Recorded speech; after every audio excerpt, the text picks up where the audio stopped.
नमस्कार, मी ऋषिकरत मित्रांनो. घरकुल लाभार्थ्यांसाठी आनंदाची बातमी आहे. आता घरकुलाच्या अनुदानामध्ये 50,000ची वाढ करण्यात आली आहे.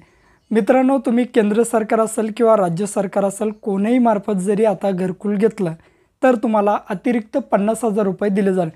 म्हणजे पूर्वीची जी जवळपास 1,60,000च्या आसपास जी रक्कम होती ती तर तुम्हाला दिलंच जाईल. त्या व्यतिरिक्त म्हणजे अजून 50,000 रुपये या ठिकाणी दिलं जाणार आहे. बघा, घरकुलाचा टप्पा एक पहिला या ठिकाणी पार पडला. त्यामध्ये 50,000ची वाढ करण्यात नाही आली होती. 2016-17 ते 21-22 या कालावधीमध्ये हा घरकुलाचा टप्पा पहिला पार पडला.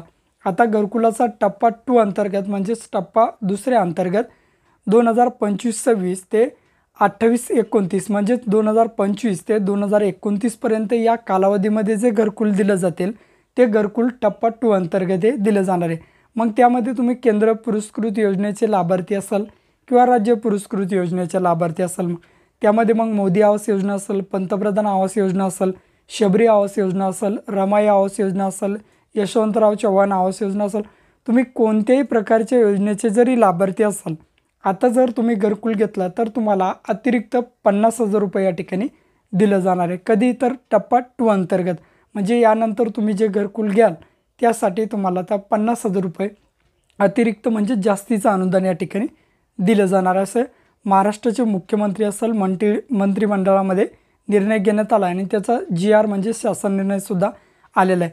आता हे 50,000 रुपये तुम्हाला कशासाठी दिले जाणार आहेत तर त्या 50,000पैकी 35,000 रुपये तुम्हाला तुमच्या घरकुलाच्या बांधकामासाठी दिलं जाणार आहे. म्हणजे या 35,000मध्ये तुम्ही घरकुलाच्या बांधकामामध्ये अतिरिक्त बांधकाम या ठिकाणी करू शकता किंवा महागाईनुसार त्यामध्ये त्या घरामध्ये सुद्धा वापरू शकता. म्हणजे यापैकी या 50,000पैकी 35,000 तुम्हाला घरकुल बांधण्यासाठी दिलं जाणार आणि 15,000 तुम्हाला या ठिकाणी PM सूर्यघर योजनेअंतर्गत तुमच्या घरावरती सौर यंत्रणा बसवण्यासाठी दिलं जाणार. समजा जर एखाद्या लाभार्थ्याने ही सौर यंत्रणा बसवलीच नाही तर त्या लाभार्थ्याला PM सूर्यघर योजनेअंतर्गत दिले जाणारे हे जे 15,000 रुपये हे दिले जाणार नाही, त्यांना फक्त 35,000 रुपये या ठिकाणी दिले जाईल. अशी अत्यंत महत्त्वपूर्ण अशी अपडेट होती. भेटूया अशाच नवीन अपडेटसह, नवीन माहितीसह.